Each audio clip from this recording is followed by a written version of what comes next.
Today we're wrapping up a series of messages about being broken together. We started this way back on October 1st, and we listed so many of the things that we can identify that create fracturing and weakness and breaking within the church. And we've been talking week by week about reassembly. What does that look like? What does that look like for the church to cooperate with God's Spirit to put the church back together in its broken places? So as a symbolic act, we've taken different shards of each of these broken vessels, one for first service and one for second service. And we have been, even just as an act of symbolism, reassembling and reconstructing these things. So today I want to summarize this, and I want to finish it up with this last message from Matthew chapter 18. And I want us to know, as I guess one thing that's really struck me as I've been thinking about these poor vessels that have been in front of us, that have been enduring all kinds of glue and re-gluing and shaving off pieces that won't fit very well and getting this back together. As I've been thinking about it, I've really been struck with the important purpose of the church. You and I as a church are called literally to carry into our worlds the presence of Jesus Christ. Wow. Did God know what he was doing in entrusting people like us with the gospel? In entrusting with our care and our mistakes and in our brokenness, this incredible task of significance of sharing the light of Christ with the world around us. We're turning the corner to Advent in a couple of weeks, and we'll be thinking about being the bearers of light. Did God know what he was doing as he entrusted us? So I've been thinking about the significance, the importance of our role. God calls the church to greatness. I mean, this is a great task. Would you turn to someone next to you and would you tell them, you are significant? And I hope that you believe it.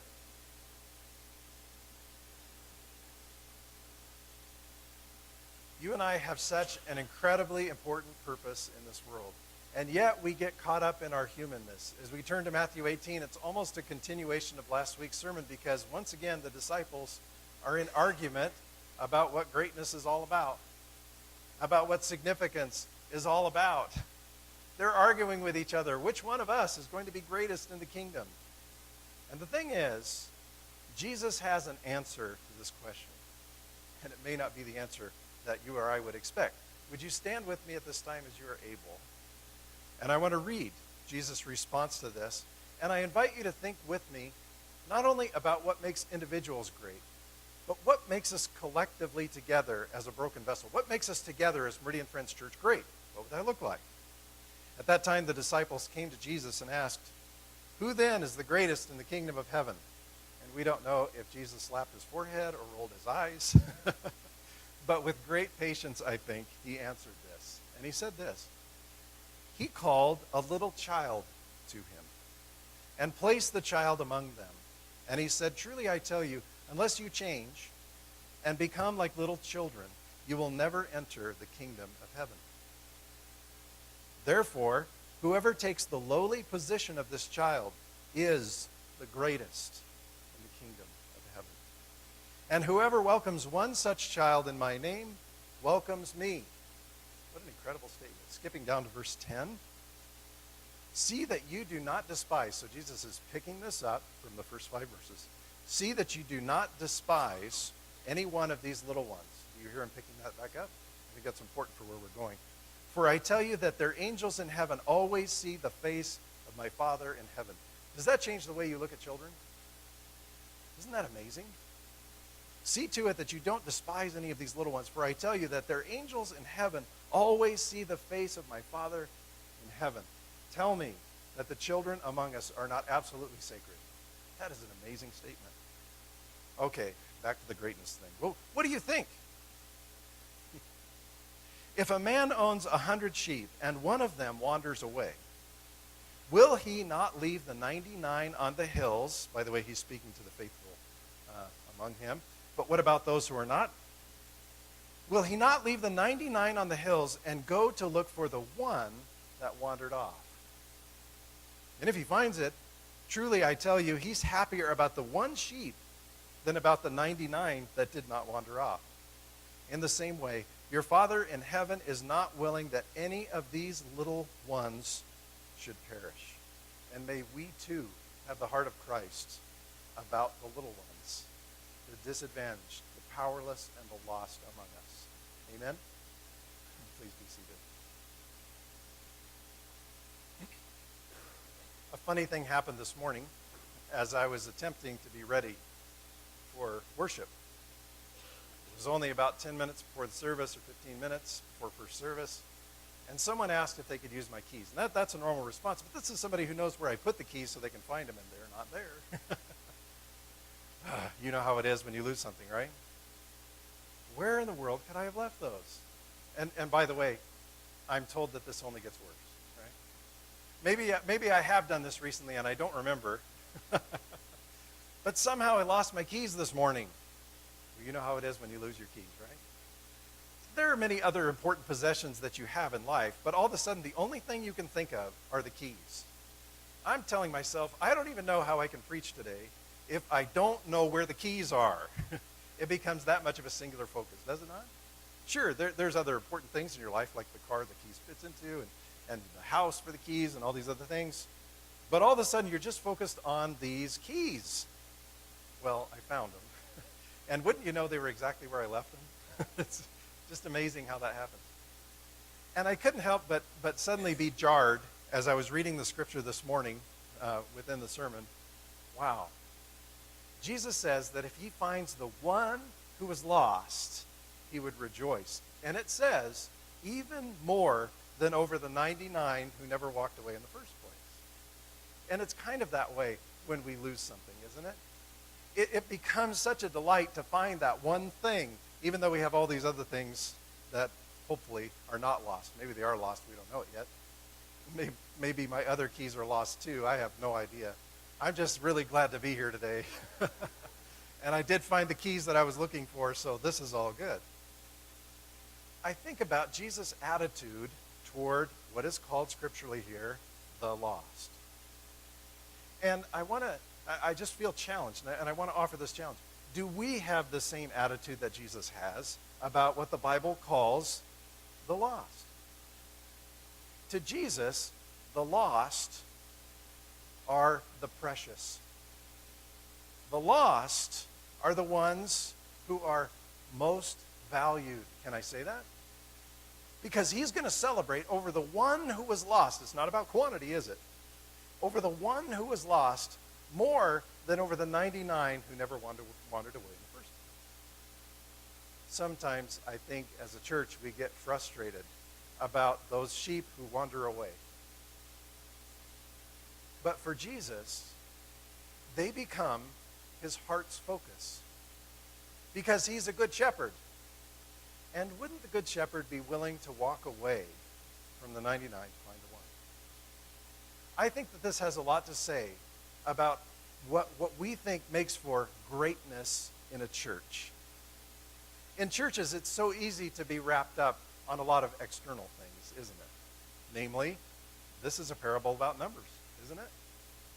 And yet Jesus seems to care more about one than he cares about 99. And he wants his disciples to pay attention to that. They're busy arguing over who is the greatest. And Jesus, can you tell us? Almost as if to say, what can we do to be the greatest? Because I want to be the greatest in the kingdom. I can identify with that, can you? I think that there is something in all of us that desires greatness. I don't know about you, but I want my life to count for something meaningful by the time my life is over. I don't want to just somehow have enjoyed my time on the playground of earth. I want my life to be of significance. And I imagine you're the same way. If you and I were to sit down over a cup of coffee, or maybe preferably a meal, and talk over what is it that you want out of your life, I would imagine that you would have the same inborn desire, this desire to be great. And yet, Jesus' path to greatness, Jesus' path to a significant life, oh, it looks so different than what you and I might come up with on our own. I want to point out three ways in which I believe God is calling Meridian Friends Church, you and I, to greatness. He redefines greatness. Greatness to Jesus is this. Greatness is embracing humility and suffering. So what I want to do today is I want to talk about Jesus' path to greatness. And I really need to point out this is not my path to greatness. This isn't something that I made up. In fact, I stole it from the Bible. Well, I didn't steal it. It's still there. So I borrowed it. But it's there in the Scripture. And I say that because this is not a human logic path to greatness at all. When you and I think of greatness, we do not think of the same things that Jesus does. I want you to see Jesus' call here to humility and suffering. Greatness and importance actually comes, ironically, when we willingly empty our lives of selfishness, of self-concern, and of pride. The disciples are arguing who's the greatest, and Jesus says greatness doesn't come by self-assertion, it comes through service. Do you think that applies to a church? The church has become a lot of things in this world. Jesus says that greatness doesn't come through self-assertion, it comes through service. It comes through denying ourselves. It comes through our willingness to take the most humble position possible among us. Jesus says, in fact, you need to become like a little child. And then he launches into this parable to explain this about the kingdom. He says, what do you think? If a man owns 100 sheep and one of them wanders away, will he not leave the 99 on the hills and go to look for the one that wandered off? I don't know about you, but to me, this sounds really inconvenient. And it sounds very non-efficient, don't you think? I don't know much about shepherding actual sheep, but my role among you has often been described as an under-shepherd. And I do know what it feels like to have people decide on their own agenda and walk a separate direction than the church. And there's something in all of us when that happens, when someone betrays a relationship, if you will, and they walk away from the fold for whatever reason, there's something inside of us that's just plain selfish. It hurts. Am I right? At least what I see in this pastorally, and by the way, we are called together to be ministers. This isn't just on me, folks. I think this is a calling for all of us to be willing to leave the 99 and go after that one ornery sheep. Isn't it? I know from my experience, it's sometimes difficult to want to leave the warmth of the flock to go looking in unknown places. Because what you're doing is you're allowing someone else's agenda to set your agenda. And if you know anything about leadership and structure and business, you don't do that. And Jesus apparently doesn't understand that. He says, I'm going to go after the one sheep that has left. And I just want to say this. It's inconvenient. And in fact, what it does is it admits that there was some kind of a problem in the sheepfold that probably prompted this sheep to start wandering. I'm just saying from my own experience with churches. And it's humbling, and it's difficult, and it's hard to go with the attitude of Jesus and go pursue someone who by their own choice walked away. And yet, this is the heart of Jesus. If there's a summary for this whole series, it has to do, I think, with inconvenience, with not being afraid of broken things, with being able to admit that we're broken, to know that we're called to humility and suffering and not self-promotion as a church. And that's a hard thing to do. I've mentioned several times it'd just be easier to take these vessels and turn them around and just kind of show your best face to the whole world around us. We're not called to do that. We're called to be honest about our brokenness. And we're not called to humility in spite of our own brokenness. This is hard stuff to do, to go sacrifice for someone else and to suffer on their behalf. We do this not in spite of our own brokenness. We do this because of our own brokenness. We do this because we see our own pain reflected in someone else's eyes. And is there any of us who could say that is there any of us who could ever say, I have never wandered from the flock? I've always listened to the shepherd's voice. I've always stayed close. Is there any of us that would dare say that? I hope not.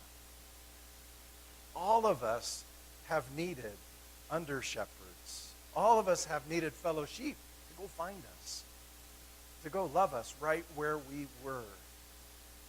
You know, I've been thinking, I don't know if you've ever noticed the context of this whole thing, but Jesus is talking about little kids in verses 1 to 5. And then verse 10, he talks about little ones. And then in verse 15, again, he talks about little ones. And I don't know if you've ever noticed the context of the parable of the lost sheep. The parable of the lost sheep is obviously an evangelistic parable. We are called to be concerned for those outside of ourselves. It's there, but it's in the context of little ones. Have you noticed that before? And I've been asking myself this week, what do little ones, Jesus called a little one, and said you need to humble yourself if you're going to be great. What do little ones have to do with lost sheep? And I think the answer is they're undeserving. Let me move to the second point and try to make this point. They're undeserving. If we're going to be great in God's kingdom, I believe Jesus calls us to serve the undeserving. Here's what I mean. I've already mentioned that this is a sheep who decided on their own to leave the flock, right? They've created an incredible inconvenience for the shepherd. And the shepherd, at the shepherd's own peril, at the shepherd's own expense, is going to go have to do something, right? How inconvenient life is. I have a friend who consistently says, these humans. I love that phrase. And it's true. We're surrounded by them. Have you noticed? These humans. Undeserving. You know, this weekend, Teresa and I went to a couple of volleyball games. Kind of an interesting thing. Our son is suddenly a volleyball fan.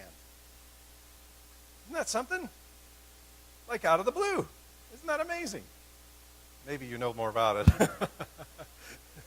You've seen his social media, you know why. And it's interesting, many volleyball players are baseball fans too. I've noticed that too. It works both ways, right? The girls are watching the guys' games, and yeah, that's how it really is. So we went to a couple volleyball games. And next to us and with us were a couple who had a 5-month-old baby. So here they are in the gymnasium, and they've taken all these precautions for the baby. The baby's got the soundproof ears. What a great idea for a little one. And they're taking care of this baby. And we're visiting with this couple about what it was like for them to travel from Vancouver, Washington to Nampa, Idaho with a 5-month-old. and we're trying to hide our smiles. We're empty nesters. Sorry. Yeah, it's hard. You understand. We were talking about how hard that is. Some of you know how hard this is. Some of you have preschoolers right now. You know how hard this is. Such sacrifice. So many extra stops. So much difficulty. So much inconvenience in life when you're raising kids, right? If you think about it, and I was watching this little 5-month-old. Those parents adore this little boy, and he is the cutest little thing. It's no wonder they adore this little boy. Don't get me wrong when I say this. It just struck me that this little child does not deserve his parents' love. If you've had a child in your home, you know this is true. 5 months old probably don't help you mow the lawn. They don't do the dishes. They don't clean up after themselves. They don't do the laundry. They don't pay rent. And if they do, let me know about it. They don't deserve, in terms of worldly thinking, to be treated with greatness. But isn't it in the heart of every parent somewhere to love that child in undeserved ways? And then I think about this parable of the lost sheep. The lost sheep is someone who absolutely is dependent and needs someone to help rescue them. And they are absolutely cherished by Jesus Christ. The church, when we perhaps often go on our own trails in disobedience to the voice of the shepherd, it's hard to even understand. Why does the Good Shepherd care so much? Why does he care to go find us in our rebellion, or maybe just our confusion? Why does he care to pursue us? But he does. We're undeserving people. We don't deserve the kind of care and the kind of initiative and the kind of love that Jesus provides for us. And here's the thing. You and I are called to extend the ministry of Jesus in this world around us. Could I dare ask you, who do you know that is undeserving of your love, your attention, your initiative, and your care right now? Of course, I can't help but think about the importance of serving our little ones with this message. I just love that statement about, well, don't you know that in your pride, if you're overlooking them as unimportant, that their angels are looking at the Father in heaven at this moment. I just love that statement. Life is so sacred. The people around you are so sacred. I once heard of some tourists who were going through a small town, and they were kind of bored with it, and they said almost in disgust to an old man who was in this foreign village, and he says, well, was there ever any great man that was born here? And the old man wisely replied, nope, just babies.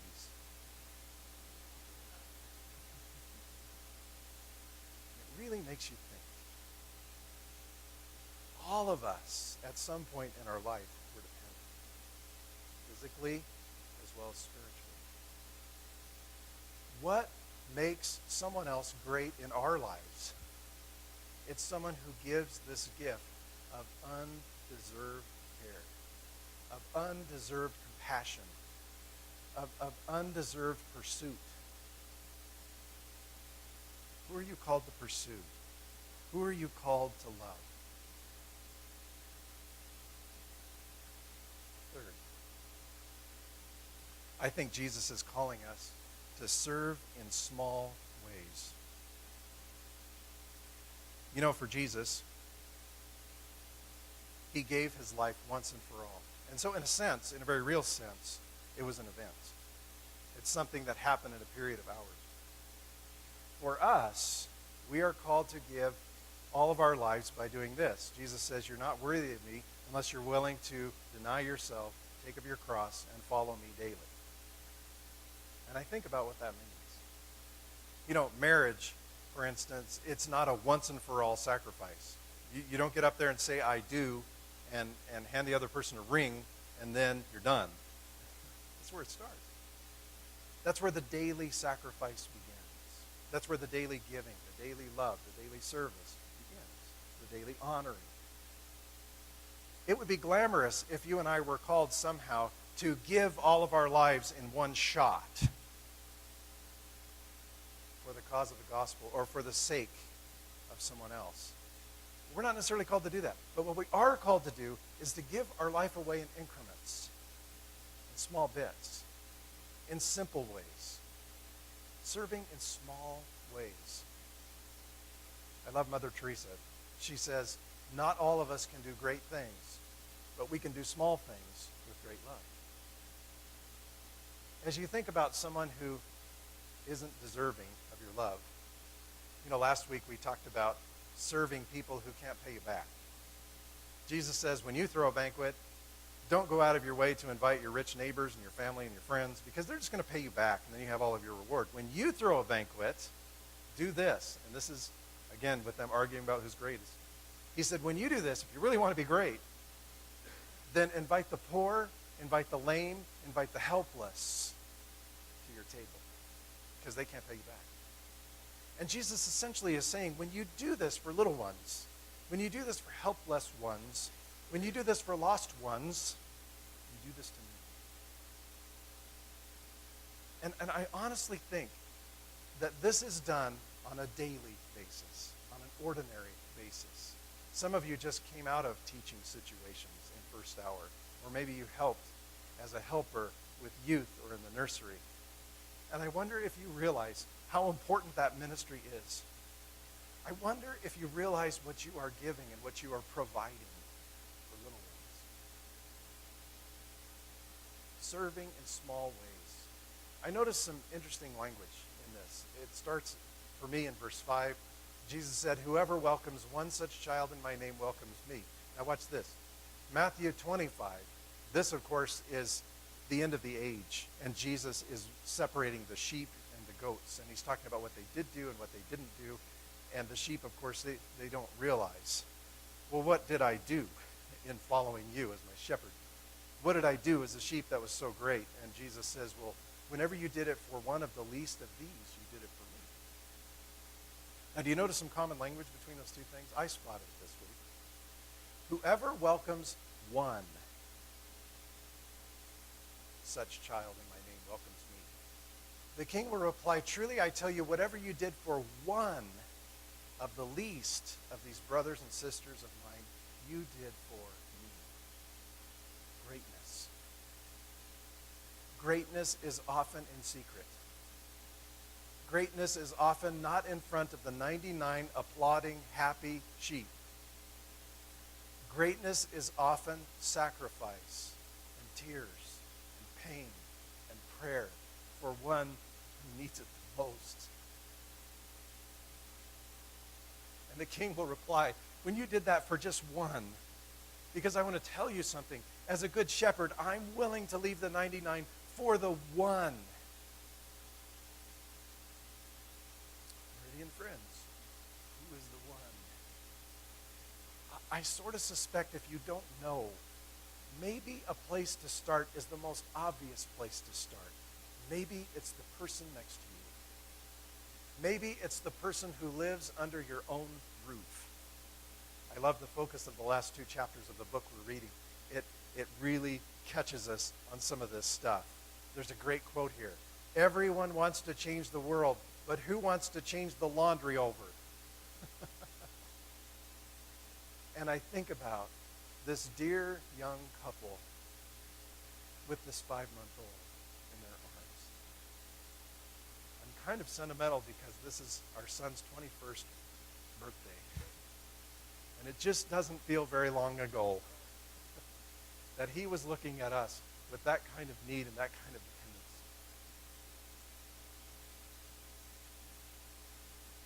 Who needs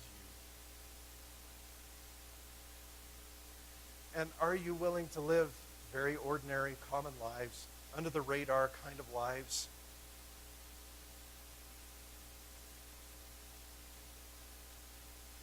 Lives that don't need applause?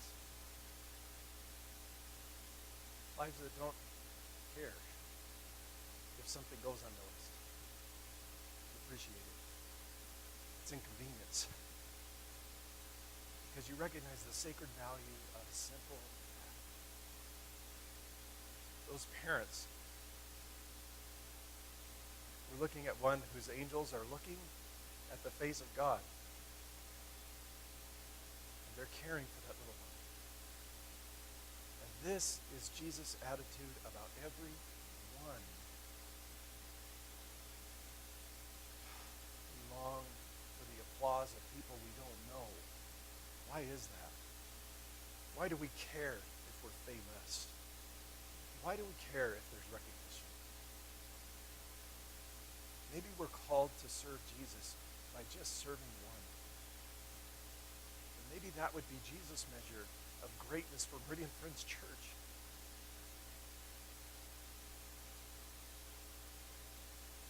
I'm willing to give my life for it. I was the one of a very simple Friends Church in Southern Oregon at one time.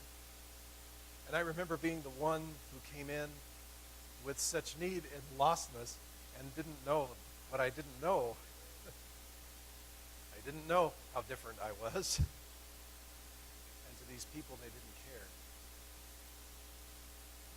What does greatness look like for our church? We're going to take a few minutes and glue in the last shard of this broken vessel.